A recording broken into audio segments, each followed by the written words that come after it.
a number of her students that she's really an excellent educator and a mentor to all her students.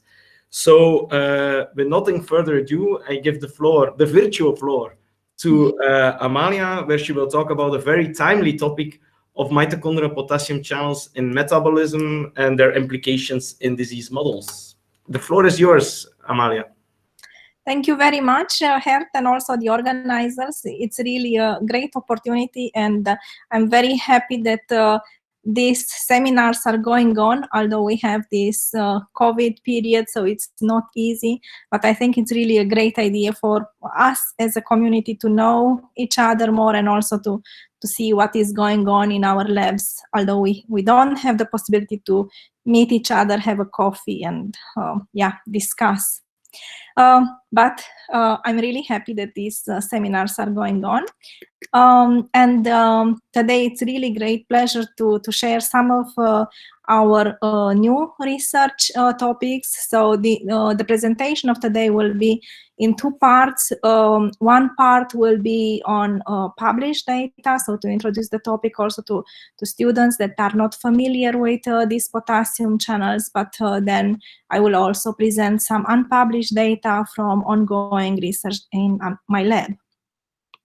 So my lab is really interested to investigate molecular pathways of neurodegenerative diseases, including Alzheimer's and Parkinson's disease. As you know, there is no causal therapy yet available, and there are several hypotheses how these diseases can be initiated, and also how the pathology is also progressing. So one of them is neuroexcitotoxicity, where the center is really the NMDA receptors or calcium signaling coming from these receptors. And many studies in vitro and in vivo show that if we block NMDA receptors, it's great. So we have nice protection.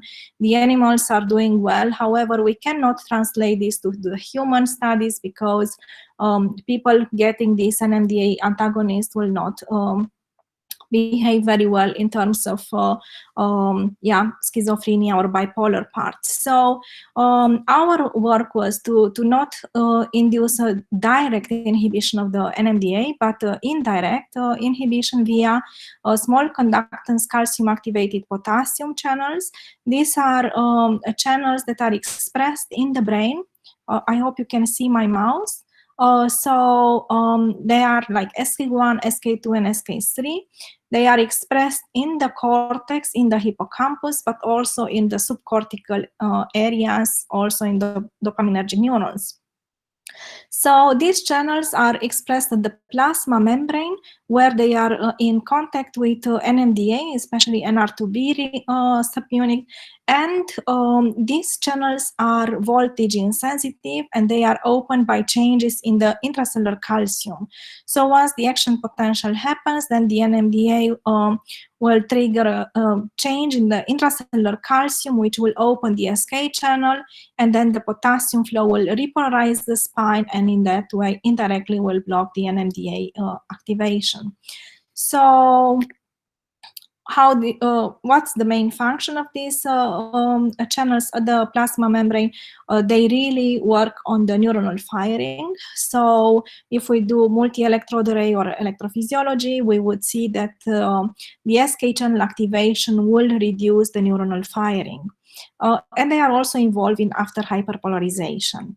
So if you look to the calcium, then glutamate is able to increase the calcium intracellularly in a very fast manner in milliseconds. As you can see in these primary neurons, they were measured with FURA2AM, and then we could see that there is a fast increase in these fluorescence intensities. However, if we activate the SK channels, we see a decrease in these fluorescence intensities, while if we inhibit the channel, we have an increase in these fluorescence intensities. So now if we quantify these intensities, we will see that actually the glutamate is able to induce a very fast increase in the intracellular calcium. followed by a short decay, and then again a very robust increase in the intracellular calcium. Now, this initial increase is important for our normal function of the neuron. However, cells cannot cope with this delayed calcium deregulation. So this delayed calcium deregulation actually is the one that is inducing cell death.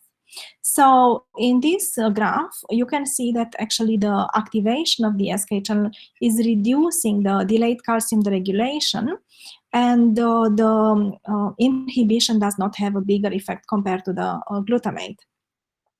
So now if we want to translate this calcium signaling into cell viability, we looked to the neuronal protection, and we applied the activator of the SK channel in different times before and after the glutamate stimulation, and we observed that the activation of the SK channel is able to protect the neurons even 1 hour after the application of the glutamate.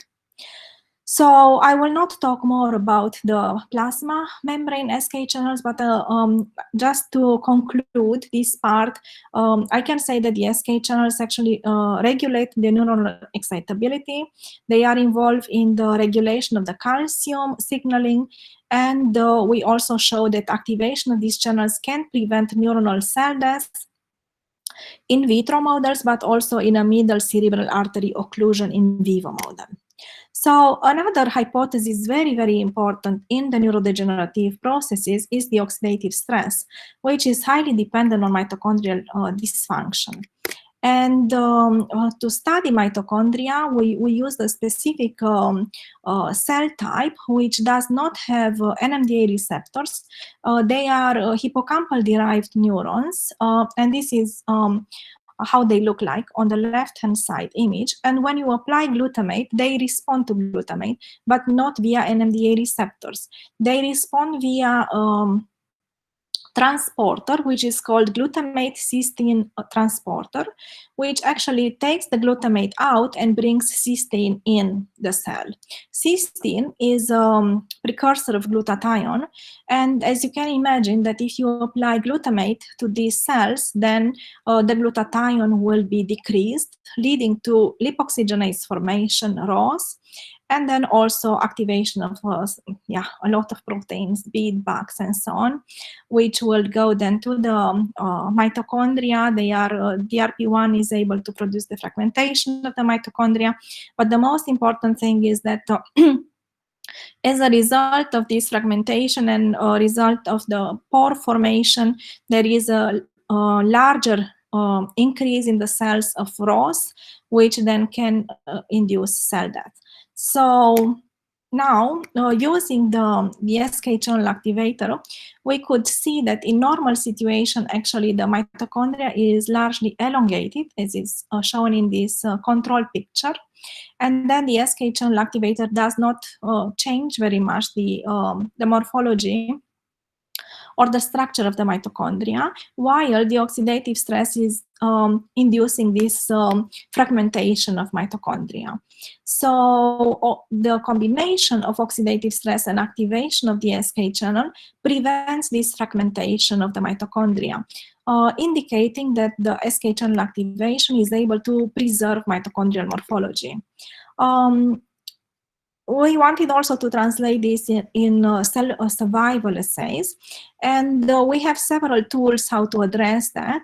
And one of them is, and I really like this method because is a real-time monitoring of cell changes, and will actually enable us to differentiate between effects which are transient neuroprotection or more permanent neuroprotection. Because if you would do an MTT or LDA, just say you just look like in a window, through a window in time, then you have just one point.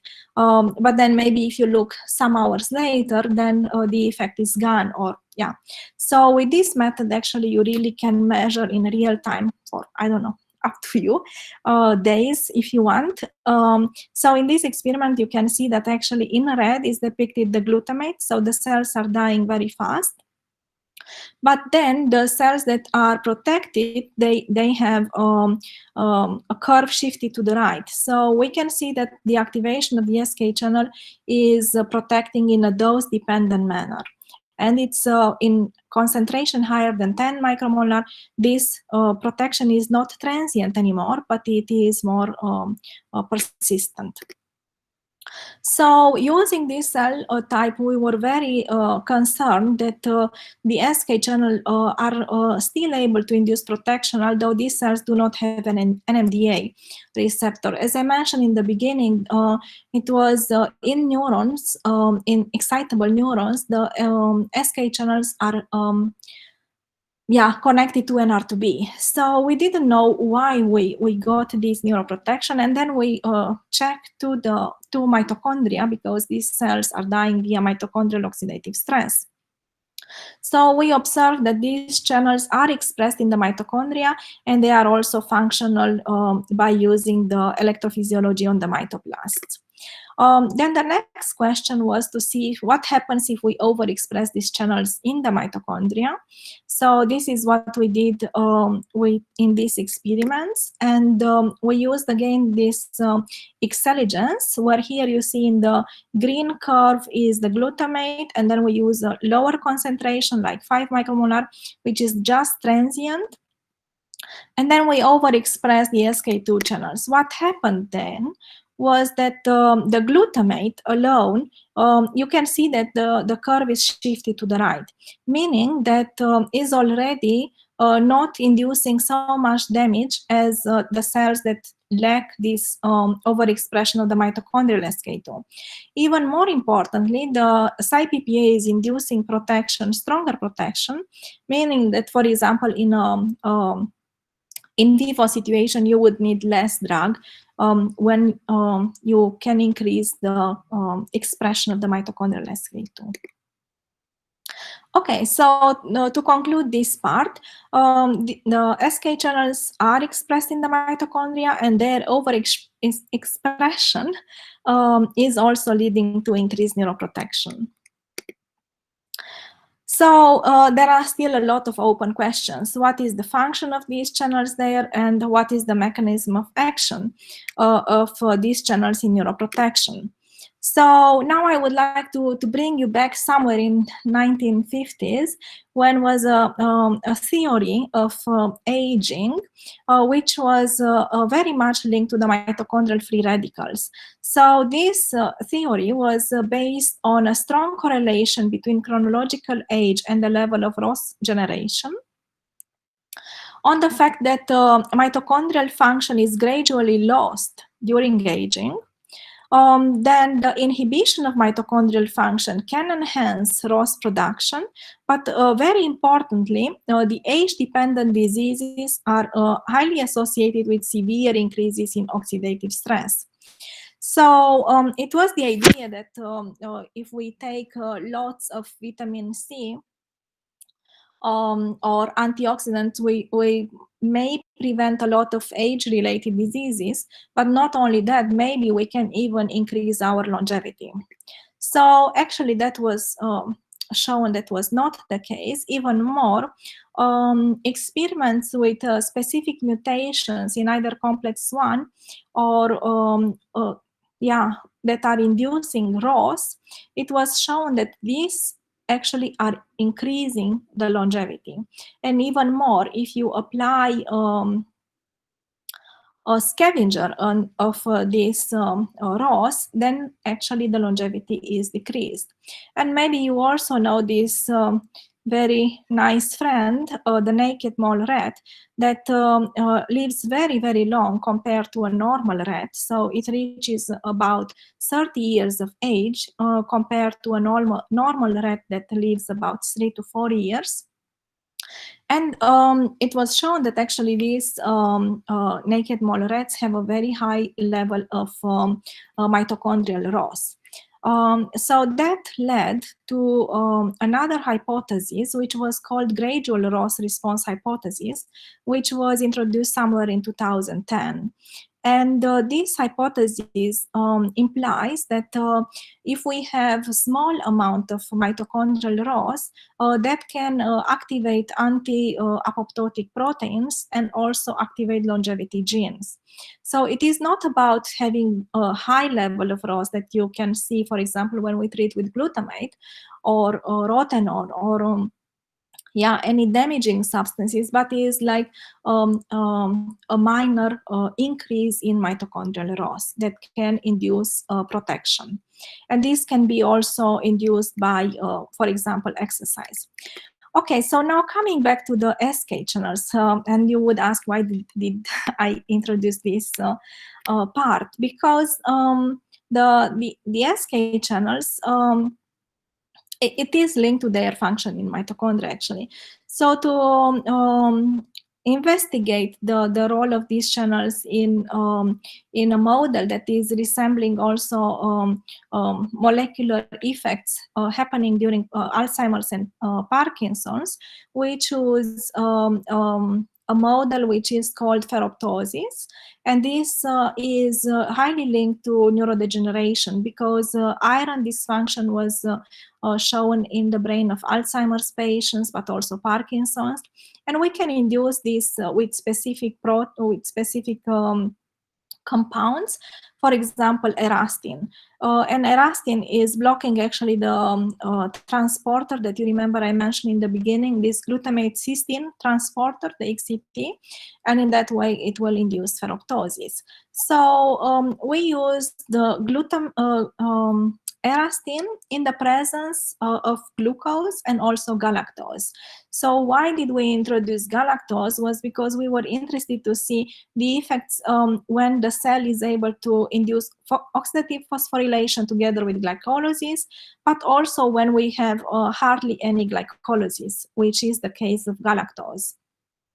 So our first observation was that SK channel activator is able to protect in both cases with glucose as a substrate or galactose. However, the protection was much reduced in the presence of galactose, meaning that the glycolytic activity might have a role in the protection mediated by the SK channels.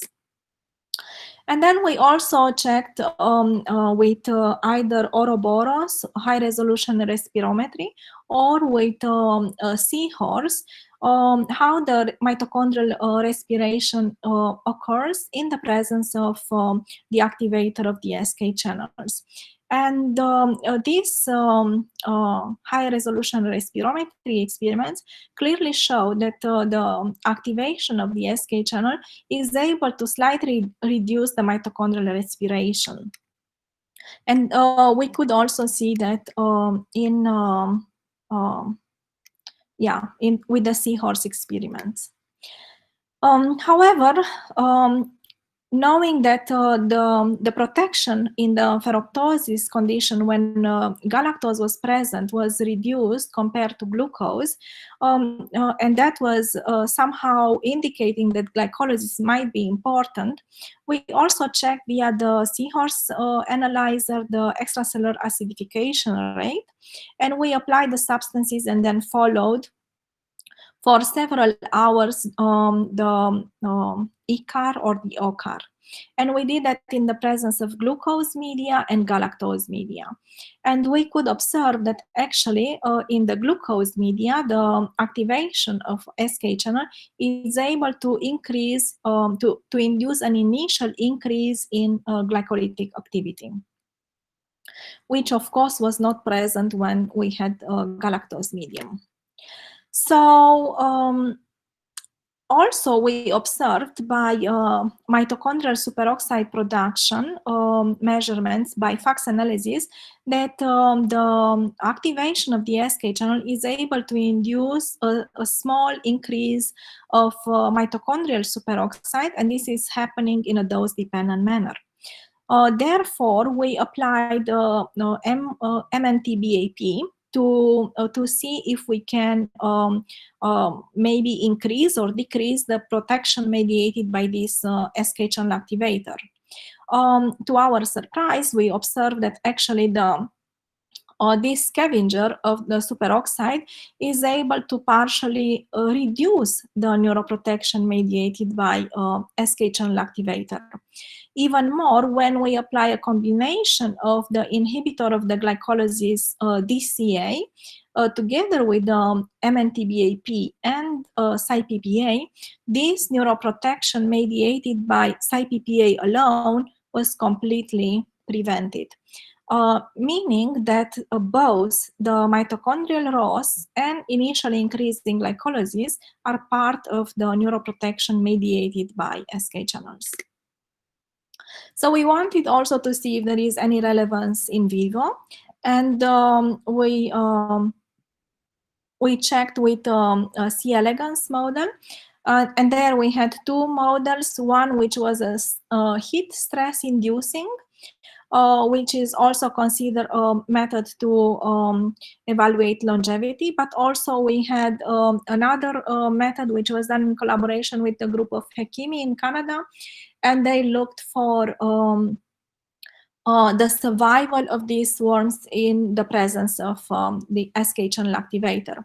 So first of all, we saw that actually the lactate level were increased, meaning that there is a glycolytic activity happening.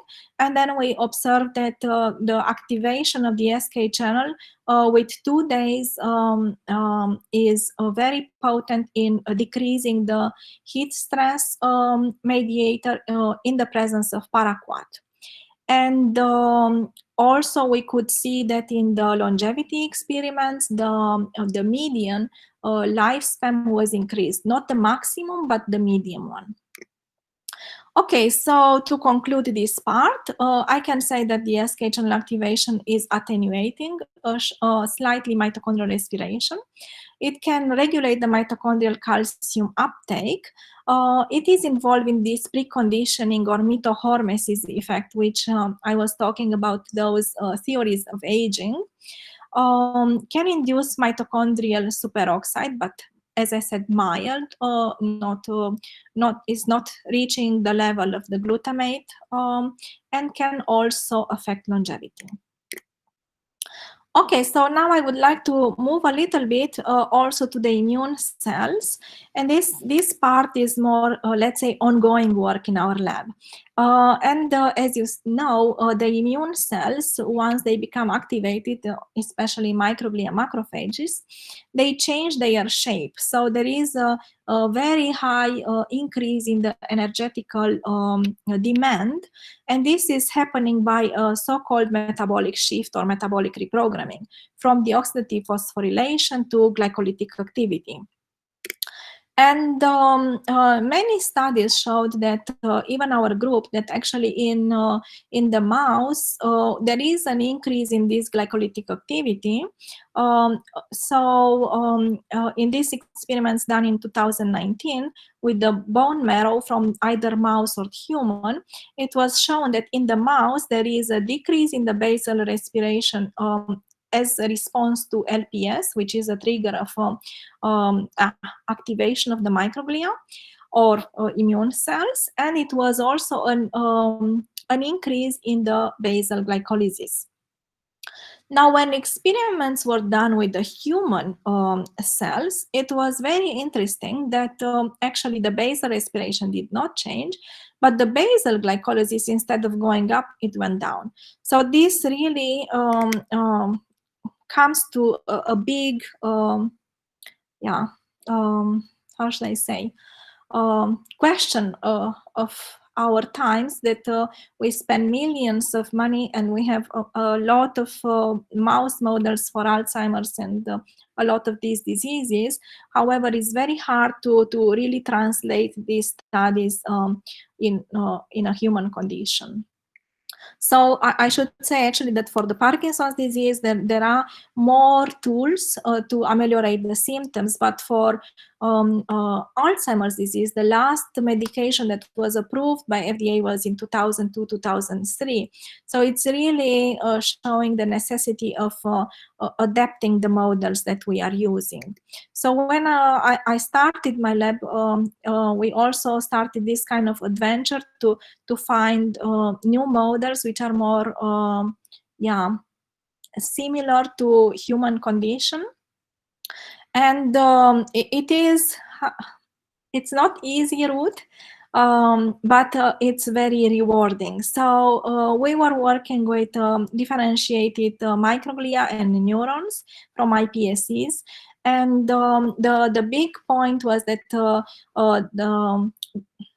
the knowledge about how neurons are formed during the development was very much known, but the microglia was not very much known, the ontogeny, and that brought to not many protocols. Actually, the first protocol that was published was in 2016, how to differentiate microglia from iPSCs, and it's not very easy. So at the moment there are maybe 7-8 protocols.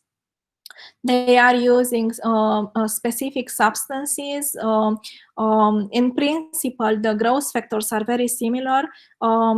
However, in the beginning, they try to add components of neurons or even to do co-cultures, because indeed microglia, when in day 8 to 10 during the embryonic stage is migrating to the brain, then also can mature, and also the neurons can have proper action potential and so on.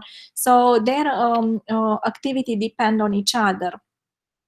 And with a very talented PhD student, Angelica Sabogal, we started this like 2.5 years ago, 3 years ago.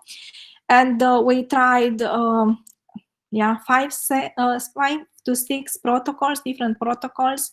At the moment, we are very happy with the protocol that we have, but it was a very long journey, and with a lot of frustration, let's say, because two things are very important when you want to differentiate cells.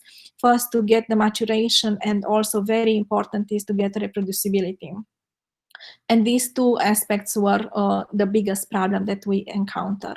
So we started with an iPSC line, and then we continue with myeloid differentiation, which after 25 days will lead to microglial progenitor, and then with specific growth factors, which and also some substances that, for example, neurons can release, you can induce maturation of the microglia. And these are the different steps during the procedure. And at the end, after about 40 days, we are able to see very nicely differentiated mature microglia, which is, for example, this marker TMM119, which for us is very important to see it. And we could also observe that there is a difference between different lines, so either an embryonic stem-derived cell line or an iPSC. And the iPSC, the one that we have been using, is very much towards microglial lineage, so we got about 90% progenitor of microglia, and then we could differentiate them. So the next point was, okay, we have them, they express the markers, but are they also functional? So then I would like to show you some videos. Oops, okay. So these are the microglia, and we apply a specific dye, which is red. And if the phagocytosis, which is very important for microglia to be activated, if is induced, then you see more red in these cells. So these are, as I mentioned, progenitors, microglia control non-treated. And you see that some cells indeed are able to capture this dye. Okay, so then when we apply LPS to the same progenitors, well, first of all, you can see that actually the progenitor cells, they have a more round shape because they are not yet differentiated. And here you see a little bit more increase in the red color, but not significant. Now, when the microglia is differentiated, the shape is completely changed. And these are control mature microglia. So you see that some of the cells are able to induce phagocytosis. But when we apply LPS, which is the next slide, video, we can see that there is a huge increase in this phagocytosis. So you see that almost all the cells are able to become red, meaning that they are very functional and also activated by LPS. Okay, so unfortunately the videos here didn't work. That's the reason why I had to go to the videos outside of the presentation. Okay, and then the next point was to see, using this intelligence, if the cells are also able to change their shape, because that was seen as well in immune cells. And we apply two different stimuli, the alpha-synuclein, which is very important, for example, in Parkinson's disease, and then we also apply LPS. And you can see in this graph that actually both alpha-synuclein and LPS are able to change the shape of the microglia compared to the control non-stimulated cells. So the next step was to see if we can have differences between 2D and 3D, and we apply this microglia to an organoid, a cerebral organoid, which was here about 2 months old, and we could see actually that this microglia is able to integrate in the organoid, and then when we did transcriptomic analysis, we could see that actually the microglia that were in the organoid, they are clustering much closer to the cerebral organoid than in the 2D. So they were also very similar to the fetal human microglia. So now some words about the differentiation into the neurons. And here a very talented postdoc, Marina Trombetta Lima, did these experiments, and she started with an iPSC line, and via specific factor application, she got the neuronal progenitor cells, which later developed into mature with a full neuronal network. One thing I should mention that our protocol contains also astrocytes, because it was shown that actually if the astrocytes are present in the co-culture, then the neurons are able to fire much better and also mature in a very good way. So we do have a co-culture of both astrocytes and neurons. And then we also were able to check for specific markers like GFAP for the case of astrocytes, but also nestin, which should be present more in, let's say, premature form, which is seen here before day 60, day 70, and then when we go above that, we don't see this marker anymore. But also we can see beta tubulin, NOI-N. We could also see specific markers for synaptic plasticity. And when we did multi-electrode array, they are firing very nicely. So indeed, the culture is mature and functional. And we are also, we first developed these models to also look then for the effects of SK channels. And we observed that actually the SK channel, SK2 channel, is decreasing during the differentiation, while the SK3 channel is increasing. So that doesn't mean that we don't have at all SK2 channels in the mature form, because yeah, this is normally, we would expect to have them, but in the iPSC form, we have much more. And then we also work with specific mutations that are specific for AD. And when we checked for the mitochondrial respiration, and we are always using isogenic controls, because in our experience, when we had age-matched controls, the results were not very reproducible, because yeah, I mean, you can think that we are all controls, like healthy, but probably everybody has something specific. So we really like to use isogenic control, which then has by CRISPR-Cas mutated the gene back, and then yeah, the effect of that particular gene is very easy to reproduce and to control. So in these experiments, we had pre-symptomatic and symptomatic IPS lines and for Alzheimer's disease, and we could observe already that the mitochondrial respiration, so the either oxygen consumption rate or the glycolytic function, were reduced by the mutation in Alzheimer's disease related genes. And with that, I would like to thank the group and to you for your attention. And yes, all the collaborators from different universities. And yes, I'm very excited to hear your questions. Okay, virtual applause. Thank you very much, Amalia, for the very exciting and educational talk. I don't see yet any questions, so I will maybe start. I was maybe intrigued with the links between the different parts of your talk. So is anything known about the expression of, I mean, and you alluded to it with the iPSC models, about the expression of these mito-SK channels during aging, for instance, or diseases in disease models.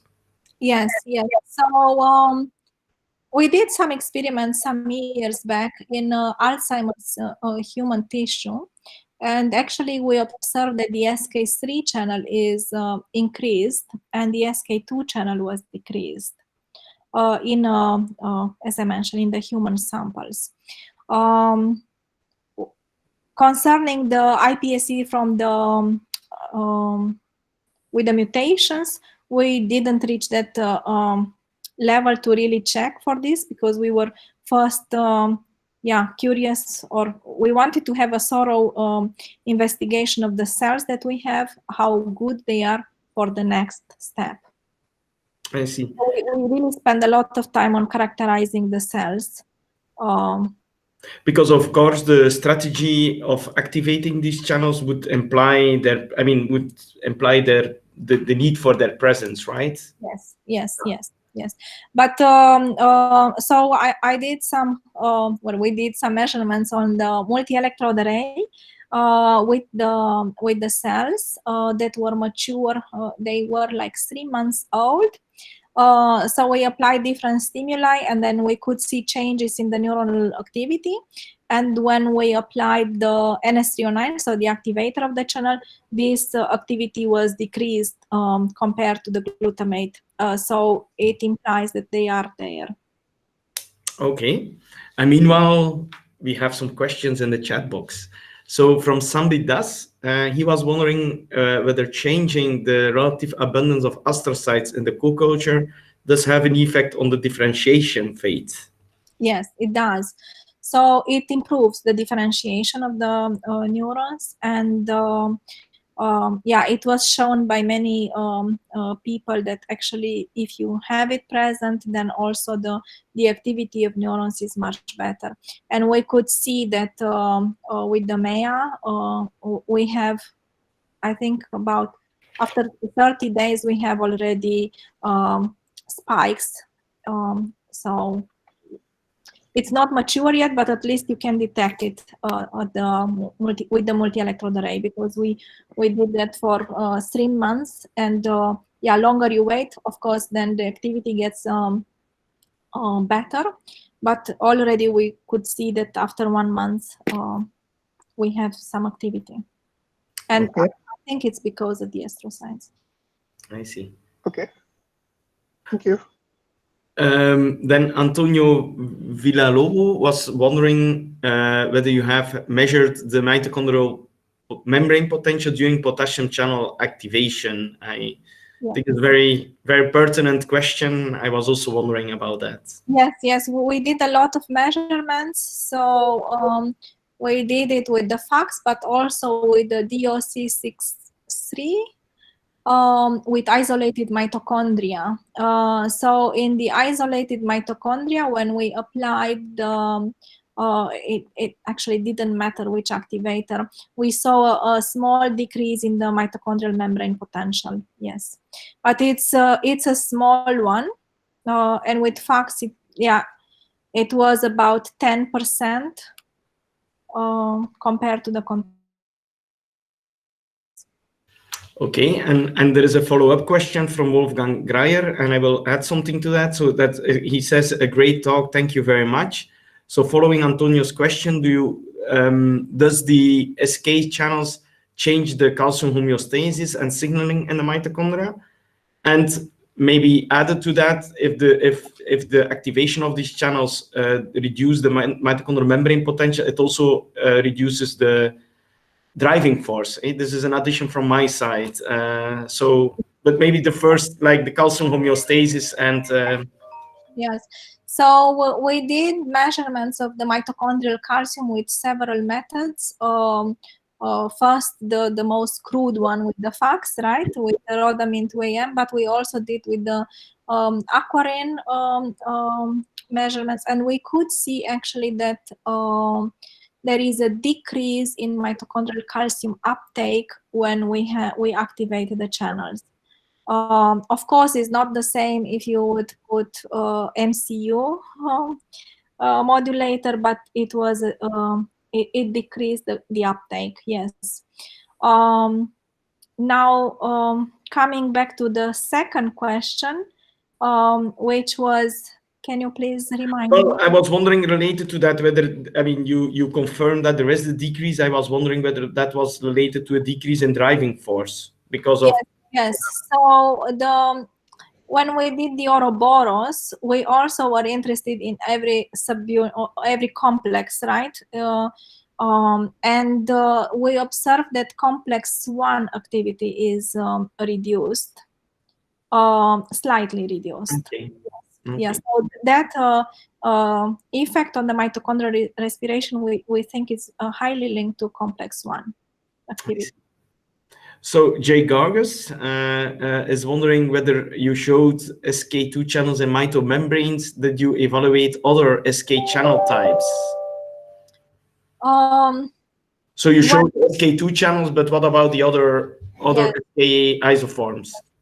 Yes, so the first experiments that we did were with HT22 cells, which do not express SK3 channels. And in the beginning, I thought it's not working, and I tried several antibodies and primers, and we never saw in these cells SK3. We could not detect it. And we used the PPA, which is specific for SK2 and SK3.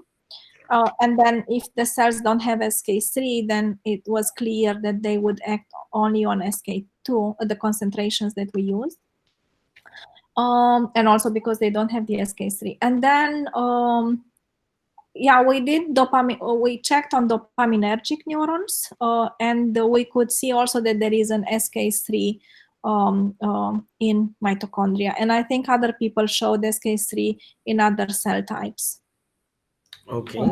Also, I remember, studies on cardiac cells, and they show both that are present. Okay, Jonathan Sobolov is first of all apologizing if you already would have answered this question, but I don't think so. Whether you have found SK2 channels in the mitochondria and other cell types besides, let's say, neurons or microglia or these kind of. I guess the cell types you have discussed in the talk. Yes. Well, as I said, we checked for the neurons. HT22, so this is a cell line, but then we checked for the human dopaminergic neurons, for microglia, and in microglia, both of them, SK2 and SK3, were there. And there are reports from the cardiac cells, and there is a lot of study actually done with the preconditioning. So my lab is not working with the cardiac cells, but other people reported other cells, yes. There is a question from Salah Hayek. what would you anticipate would be the change for SK channel activation in increased anaerobic glycolysis? So he apologizes if he would have misunderstood any specifics of this activation. So Yeah. it's clear. No, I mean it was related. Actually, all these studies started in microglia, where we observed that when we apply, there is a huge increase in the initial glycolytic activity. Later, it's going down, but it was really a fast increase, and that puzzled us, and that made us also to look in other cell types. Is it more specific to the immune cells, or is it more a general feature? And then we also tried in neurons, and we could see that actually there is this increase in the glycolytic activity and then goes down. So yeah, we did not, well, for the neurons, what we did was to try to reroute with the DCA to, and then block the glycolysis indirectly. And then we could see that there is a decrease in the neuroprotection.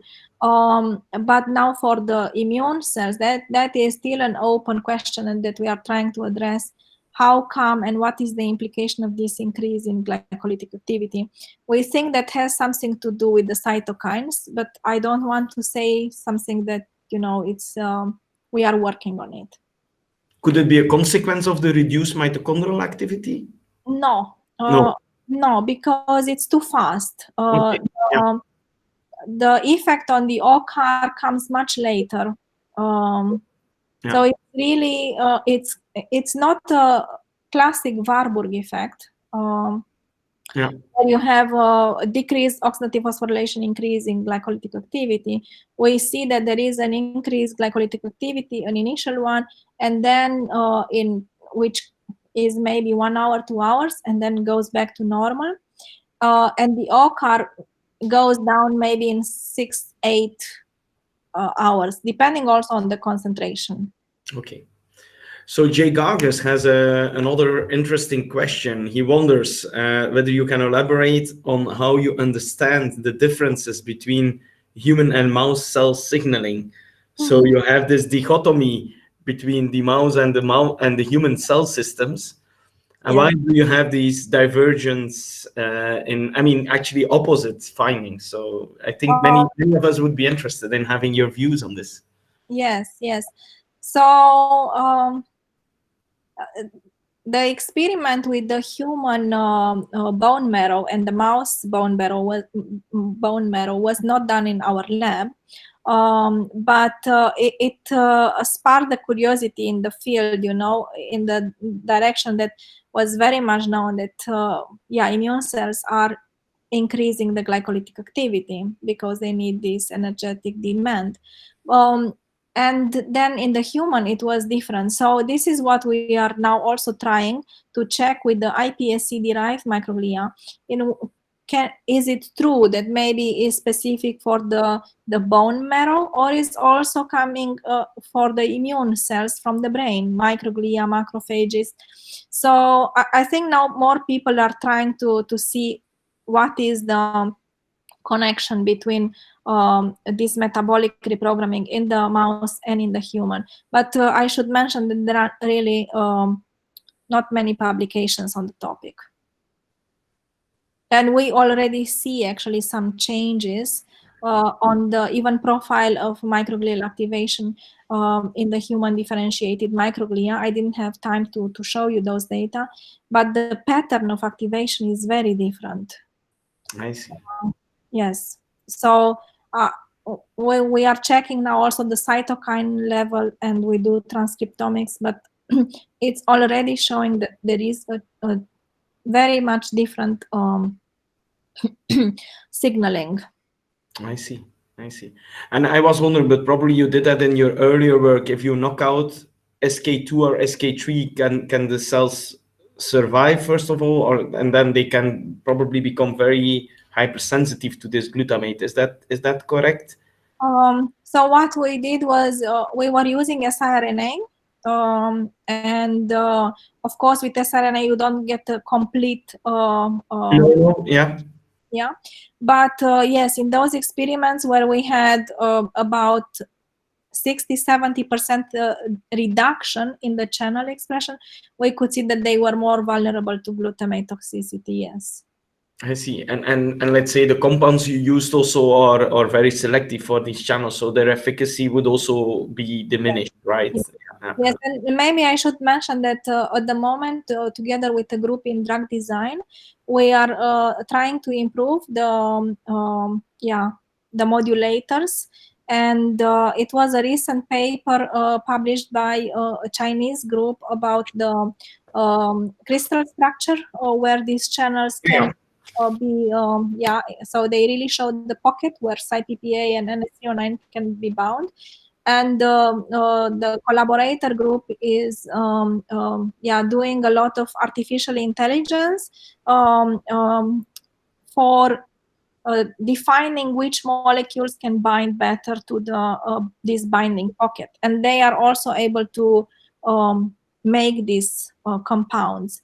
So we have tested, and we have some compounds that seem even better than CyPPA. But we are looking for collaboration on electrophysiology to check this. So if somebody would be interested in this, I would be very happy to collaborate. I see. I hope many people have heard that. Yeah. Okay. Excellent. I don't know if there are further questions. I think more or less we have handled the one from the chat box. To feel you positive, many people also wrote, thank you, congratulations to your work, and the great talk from Antonio, Paris, and so on. Yeah. Also from my side, thanks a lot for the really exciting talk.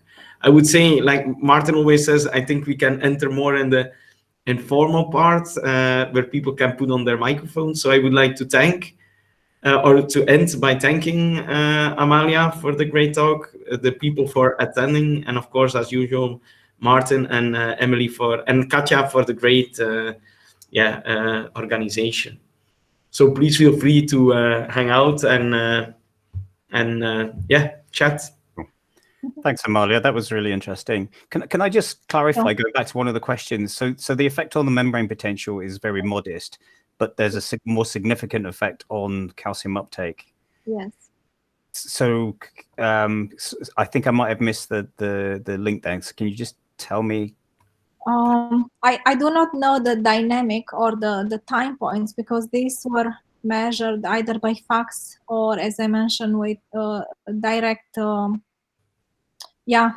Sorry. Now I'm trying to remember, because the DOCC3 measurements, they are actually in a time manner done, and the effect on the potential, it's coming in less than an hour.